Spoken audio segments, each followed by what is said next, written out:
Thanks for the introduction, guys. Full disclosure though, more people laugh when I tell them that I do stand-up than when I actually perform. Yeah, they're like, aren't you supposed to be funny for that? Apparently not, so I'm here. This is my first time on stage at D's. I really like the venue, it's a cool spot, but it kind of reminds me of an airplane. Like, you guys are all seated in rows, hoping the person up here is not too drunk to do their job. Yeah. Everybody brought their emotional baggage, trying to stow it in the overheads. I'd still rather be here than Jetstar, though. Watch them come out at intermission with the trolley, like wheel it down the aisle. Tea, coffee, or water? How about a bag of D's nuts? Thanks for coming out tonight, guys. I've been hearing about a lot of dangerous wildlife attacks in the area recently. The other night I was walking home and a fucking cougar came prowling out of the bushes. She was 45, divorced, probably rabid. Yeah. I tried to make lots of noise and make myself look bigger to try to scare it off, you know, but I think she just found that attractive. Yeah. One thing led to another. The SPCA came and picked her up from my flat the next morning. I made her breakfast first, though.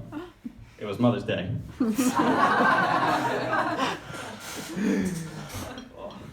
Thanks a lot, guys. Speaking of irksome wildlife, seagulls are a bunch of douchebags. Like, every time I go to try to eat my lunch outside, I feel like a pretty girl walking into a party full of guys. They all just stop and stare. Then the second you open your Tupperware, it's like a scene from The Walking Dead. They all come fucking flapping in. Douchebags, man. And then there's always that alpha goal who bullies all the little goals away. Like, fuck off, guys. I got tips. And then once he has that space to himself, girls, you know what this guy does. He'll just stand there, wait for you to make the first move. Sup? My name's Brad. Look, Brad, I'm gonna need at least 3 drinks before you get any of this taco. Now put your other leg down, you look like a damn fool. Ridiculous. Everybody here drinking tonight? Yeah. Yeah, good. Yeah, that's nice and enthusiastic. I'm pretty sure my flatmate is an alcoholic. I made a bet with her that she wouldn't drink for the rest of the month. She's been doing pretty well, but she's been cooking a lot with wine recently, which I thought was all good until I caught her putting Chardonnay in her 2-minute noodles.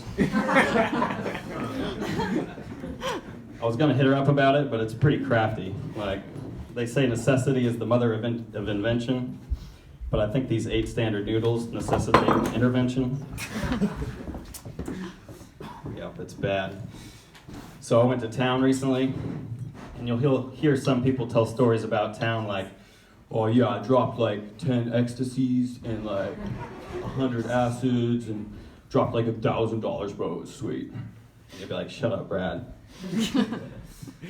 But no, the only thing I drop when I go to town is my ID when I'm trying to hand it to the bouncer. This shit actually happened to me. I was waiting in town, waiting in line for a bar. I won't tell you the name of it, but it rhymes with Assault 21. I'm sure you know the one. No, so we're waiting in line, queued up for ages. The bouncer's letting people in. He looks like Sir Gregor Clegane off of Game of Thrones. Checking IDs one by one, being real choosy too. Like, this isn't the fucking Vatican, dude. Like, I can see someone peeing on the dance floor right now. You don't have to be so selective. Queued up for ages, finally get up to the front, and I go to hand him my ID, and through a combination of sweat and lube, this thing flies out of my hand like a game of ultimate fucking frisbee. Sir Gregor is not happy with this. He looks at me, pipes up in an unusually high voice. Hey mate, how many drinks have you had? Yes, this gentleman sounded like Kermit the Frog if he grew up in Australia. So now I'm in trouble, right? Because this calculation involves at least 2 digits. I had at least 10 standards. And I feel the same way about maths as I do about mass shootings. I thought I was done with that shit after high school. Yeah, I didn't say this would be a smooth flight, folks. Hold on. But I'm good. I'm good when I'm drunk. I'm good at math. I like to give it a try. They call me Goodwill Munting. I'm dividing by pi. Not the number pi, but like I ate a pie earlier that night and it sobered me up. So I factored that into the equation. So I'm standing there in front of the bouncer. Get out my trusty calculators. Okay, so we started with at least 10 standards. Threw up at least 5. Got hungry, so I ate some noodles that were sitting on the bench, which were filled with Chardonnay. Add another 5. Did a lot of twerking, that's like 7 drinks burned off. And I spent at least an hour waiting in line. That's 2 drinks, sir, just the 2 for me tonight. Do you mind if I call you the Mountain? And that was the 3rd time I've been punched by a bouncer. Thanks a lot, guys. My name's Liam.